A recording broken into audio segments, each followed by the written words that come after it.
Ok, salut, bienvenue à tous. Bah écoutez, je vous présente le déballage de ma Prusa i3 Guitec que je viens de recevoir. Donc voilà, donc j'ai mis déjà un petit coup de cutter pour éviter de m'esquinter avec la caméra parce que ça c'est pas évident. On est sur la table de la cuisine. Donc j'ai commandé ce modèle là. Que j'avais commandé un CTC 6210 je crois de mémoire, qui était une vraie catastrophe. Donc voilà. Donc là voilà, je vais essayer la Guitec et puis on va voir. Donc bah voilà, on voit déjà un petit peu ce qu'il y a dedans. Donc là on a un petit listing, mais je découvre en même temps hein, avec les pièces qu'il y a dedans et bah apparemment voilà, un truc qui a été contrôlé comme quoi il y a bien toutes les pièces. Donc bah ça je vérifierai ça après. Ok. Donc là ouais. Donc on a bien voilà, on a un listing avec toutes les pièces et avec la signature le mec qui a dû le vérifier. Ça par contre j'arriverai pas à vous le traduire. Hein. Voilà, donc ça c'est un premier truc. Là on a un deuxième livret, est-ce que c'est le mode d'emploi ou pas? Package list. Ok. Non, bah en fin de compte c'est exactement la même chose. Première vue. Ouais, c'est exactement la même chose mais avec des photos. Mais ça par contre ça doit être voilà, les pièces qu'il doit y avoir à l'intérieur avec les photos. Ouais, donc ça peut être pratique quand même. Ok, le site, hein, donc voilà. Et puis bah on a un autre papier avec les caractéristiques. Voilà, donc c'est un i3, hein, c'est le modèle Pro B, hein, comme vous pouvez voir. Bon après, voilà quoi. C'est assez standard. Hein. On a une surface d'impression qui fait 200 sur 180. Logiquement, il y a un nozzle de 0,40, tiens il m'avait dit, et là je vois que c'est le 0,35 le standard. Bon, ça va être à vérifier ça. Voilà, on va mettre les softwares. Ouais, bon après hein, c'est voilà, c'est assez du classique pour ceux qui connaissent déjà un peu. Voilà, il n'y a qu'un seul côté avec les coordonnées du fabricant. Voilà. Donc bah, j'ai commandé ce modèle là sur eBay. Alors ça a été super rapide pour la livrer parce que là aujourd'hui on est jeudi et je l'ai commandé lundi. Voilà, elle vient d'Allemagne. Donc c'est plutôt rapide, surtout qu'on me l'annonçait pour la semaine prochaine logiquement. Plutôt fin de semaine prochaine. Donc ouais, ça a été assez rapide. Donc on continue le déballage. Voilà, là bah on a un cordon d'alimentation au bon format français. Hein, parce que la dernière fois quand j'ai eu la CTC, ça a été une catastrophe. Il a fallu reprendre des trucs dans tous les sens, donc j'avais fini par la renvoyer. Par contre, par rapport à la CTC j'avais une bobine d'1 kg de PLA. Là, à première vue, voilà, il y a un petit échantillon de jaune, j'ai l'impression. On n'arrive pas trop à se rendre compte. Voilà, je pense que c'est du PLA aussi, va falloir revérifier ça sur la checklist, hein. Mais logiquement je pense que ça doit être du PLA. Bah, ils mettent file, mais bon. Toolkit. Ouais, non là ça sera. Ouais. Ça va être à vérifier quoi. Voilà, donc là on a un échantillon de table. Bon ça va, hein. Comme j'ai plusieurs déjà machines, ça c'est pas trop un souci. Alors là on a la lime. Alors la lime. Hop là. Allez, vas-y, sors. Donc, on a une 110-220. Bah, ouais, un bon standard chinois, quoi. Hein, voilà, avec les caractéristiques qui sont dessus. On fait 15 ampères. Ouais. On va voir. Apparemment, j'ai eu des échos comme quoi c'était un peu faiblard comme à lime. Bon, déjà, elle n'est pas refroidie. Donc, ça à voir. Ok, donc là, bon, on a les premières pièces en acrylique. Donc, toutes les petites. Bon, alors, ceux qui connaissent pas, hein, là, on va avoir. Je vais pas ouvrir les sachets parce qu'il y a une main, ça va être pas pratique. Mais là, on va avoir les supports des moteurs pour le bas. Hein. avec les deux plaques sur lesquelles sont fixés les moteurs pas à pas. Là, on a les supports du haut, ça c'est pour les traverses du, comment ça s'appelle, du chariot en bas, où il y a les quiches filetées qui viennent se mettre, enfin bon. Voilà, il y a des pièces en acrylique qui ont l'air assez bien découpées, assez bien finies. Ouais, c'est plutôt pas mal. Plutôt pas mal.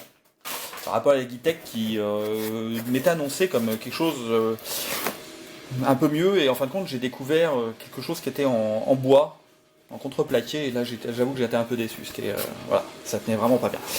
Donc là, bah, voilà, on a les deux pieds de la Prusa, avec les plaques pour le chariot, toujours pareil, moi je trouve plutôt bien découpé, bien protégé, bien emballé, donc ça c'est plutôt pas mal, c'est bon signe.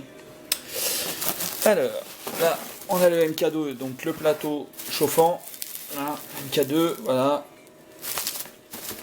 Bon, le point positif aussi, il est déjà câblé. Donc ça c'est plutôt pas mal aussi, ça va permettre de gagner un peu de temps. Et on a la plaque en verre.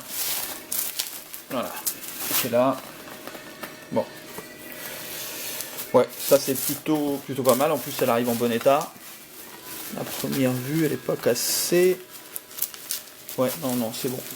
Non, bon. Faut dire que c'est vachement bien emballé. Là, je suis assez content de la manière dont c'est emballé, quoi. Ok, on continue. Donc bon, bah ça c'est le chariot, hein, sur lequel va venir se fixer la plaque chauffante, le MK2, là, le plateau chauffant que je viens de vous faire voir. Voilà. Bien découpé, les numéros de pièces sont gravés. Voilà. Donc là, voilà.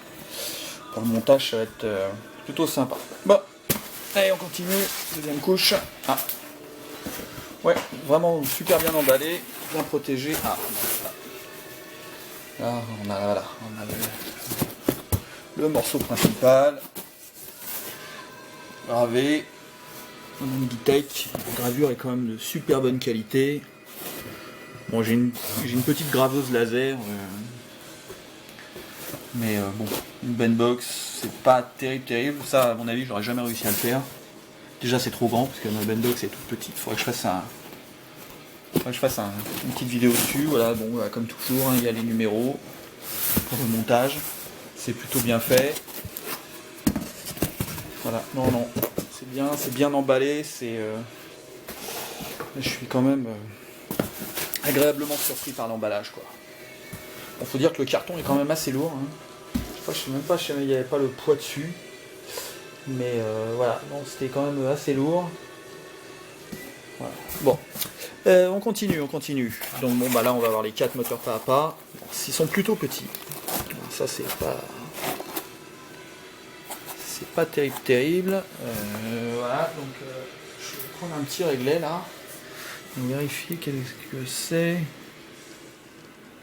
Ouais, ils sont pas très grands. J'aurais préféré des 40 mm qui ont un peu plus de couple. Mais bon. On va voir. Donc là il y a les 4 moteurs avec les 4 câbles, avec les Dupont dessus. Bon, c'est pas Dupont et Dupont, hein, les Dupont c'est les câbles pour les brancher. Un cordon USB, hein. USB A, USB B. Voilà, on va brancher. Ensuite, on va voir voilà. Hein, l'extrudeur. Donc un MK8. Voilà. Donc après on va voir ce que ça va donner.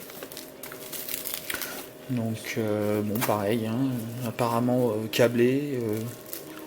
T'es mis, il y a le capton autour de du corps de chauffe. Bon, ça a l'air plutôt pas mal fait. L'interrupteur principal. Voilà. Hop, je découvre en même temps, alors hein, je vais peut-être faire un peu des blancs, mais c'est vrai que je découvre en même temps que vous. Ensuite, bah ça je vois pas ce que c'est. Ah si. Alors voilà, c'est la raison pour laquelle j'ai choisi ce modèle-là. C'est que bon, une Prusa est logiquement autoréplicable, donc on peut on peut la réimprimer soi-même. Mais ce modèle-là m'avait intéressé parce que voilà, on a les chariots pour l'axe qui monte et qui descend, qui sont en métal. Voilà. Alors, je pense que c'est un gage de... pas forcément de solidité, parce que si jamais la pièce en plastique elle est bien faite, c'est plutôt costaud le plastique. Mais là, voilà, là on est en métal, et c'est... Bon, puis moi je suis amoureux du métal, hein. Même si je fais les imprimantes 3D qui font du filament de plastique, mais... Bon, je suis mécanicien industriel, donc pas mécanicien bagnole, mais vraiment mécano-industriel. Et voilà, et moi le métal, j'adore ça. Donc bon, bah là on a le deuxième chariot, parce qu'il y a un côté qui est un peu plus grand, parce qu'il y a le moteur, il y a un des moteurs papa qui vient là. Ouais, donc je suis mécano-industriel, je travaille dans la maintenance, donc voilà. C'est un peu mon truc, toutes ces choses là, c'est mon métier. Donc voilà, donc après bah, on va avoir... Ah, ça c'est plutôt pas mal. Alors, parce que alors, la Guitec, la CTC par rapport à la Guitec, c'était des écrous tout à fait standards. Et je vais vous faire voir un petit peu pour le montage, les écrous, voilà, on va venir les monter dans des trous, voilà, comme celui-là. Donc on va avoir la vis qui vient se mettre au-dessus et qui vient se serrer dans l'écrou qu'on va mettre là dans l'espèce de petit logement qu'on voit là ici. Et bah ça avec des écrous normales, c'était un vrai bordel, surtout que c'était du bois, la CTC. Donc là je suis plutôt content parce que c'est vraiment des pièces, des pièces carrées qui doivent venir se mettre là-dedans, donc ça c'est plutôt bien, ça c'est plutôt bon signe. Voilà. Bah, je vais le mettre là-bas. Bon. Alors ça va être à mon avis un des points que je vais tout de suite changer moi. Parce que j'ai la chance de pouvoir avoir des LM8 UU qui sont de meilleure qualité. Donc voilà, moi je travaille, voilà. Je travaille dans l'industrie, donc voilà, c'est un de mes points. Je pense que bon, bah là on a un petit peu de câblage. Ah, ça c'est cool. Ah non, ça c'est les chariots des GT2, pardon. Ça c'est les poulies, pour entraîner les courroies, donc il y en a deux. Bon. Pas grave, juste derrière moi j'ai 20 mètres de GT2 avec des poulies, donc là, des ressorts, donc là bon. Des risants. Pour faire un câblage propre c'est intéressant. Les fins de course, les switches. Voilà. Donc c'est bien aussi, tous les paquets sont numérotés. Ça permet voilà, de la visserie encore. Visserie noire, ça c'est bien. Enfin c'est bien. Faut avoir de la couleur, mais c'est plutôt bien parce que ça fait un truc un peu plus fini vu que le châssis est noir, les pinces pour fixer le verre sur le plateau chauffant. Ça c'est indispensable. Bah, encore de la visserie. Je vais vous passer un petit peu les... Encore des vis. Donc, par contre, je vais prendre un aimant là et on va vérifier un petit peu si jamais c'est la visserie en inox ou si jamais c'est de la visserie. Bon, à première vue, c'est de la visserie inox. Enfin, tout du moins pour les blanches. Tout du moins pour les blanches. On va se mettre là. Donc là, les noirs, clairement, ça, c'est pas de l'inox, mais bon, ça, je m'en serais douté un peu. Par contre, tout ce qui est visserie blanche, voilà, tout ce qui est visserie blanche, c'est de l'inox, quoi.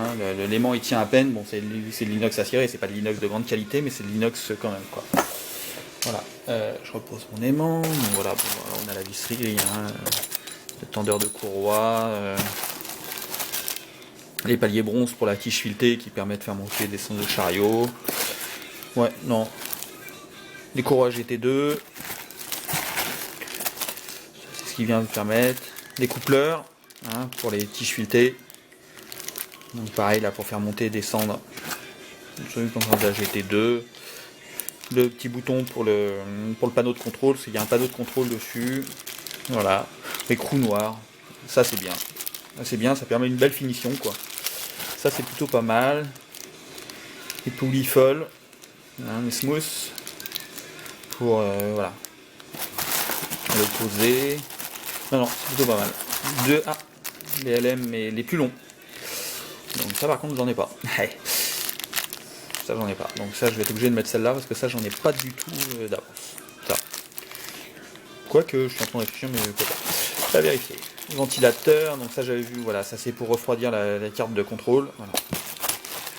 Donc là, encore de la pièce en métal, alors là, Comme ça, de but en blanc, pour savoir où ça va, je ne saurais pas vous dire.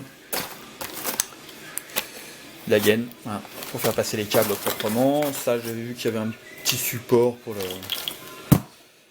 la bobine de filament. Hop, et là, on va repasser tout ça là-bas. Voilà, alors, là. Alors, les tiges filetées pour le bas. Les tiges filetées pour les axes qui montent et qui descendent. Enfin, qui montent et qui descendent. Trosse et les barres pour faire monter les chariots, enfin pour les faire glisser, ou est-ce qu'on a les LM là qui viennent se mettre dessus. Donc logiquement ça c'est de la barre rectifiée. Hein, on est sur de la barre rectifiée qui logiquement est en inox aussi. À vérifier, ouais effectivement c'est de l'inox. C'est de l'inox. Hein. Parce que ça c'est un petit aimant néodyme, ça c'est super aimanté, ça marche super bien. Donc là on a une petite lime. Je sais pas, je regarde. Le fabricant m'a envoyé un lien pour que j'aille télécharger le mode d'emploi en PDF. Voilà, mais la notice de montage, j'ai vu qu'il y avait des vidéos. Donc j'ai regardé brièvement 2-3. Donc je l'avais pas, je m'étais dit que ça servait à rien. Donc ça, absolument aucune idée de ce que ça peut être. On verra bien, on va découvrir. Alors ensuite, on a la carte, donc une GT 2560, assez classique, voilà, avec les 4 drivers. Bon, c'est ce qui remplace maintenant les Arduino, les Mega, et puis avec un RAM dessus, voilà. Donc là on a tout intégré, apparemment ça marche mieux.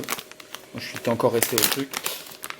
Le panneau de contrôle, à voir, hein, on va découvrir. Et alors ça, qu'est-ce que c'est? Ah bon, c'est encore de la pièce plastique avec apparemment il y a le support de l'écran de contrôle. Et ça doit être ça c'est le petit support pour la bobine le support de la bobine. Et puis ça, ça de but en blanc, je sais pas trop où ça va, mais à mon avis, je vais le trouver, ça va être expliqué quelque part.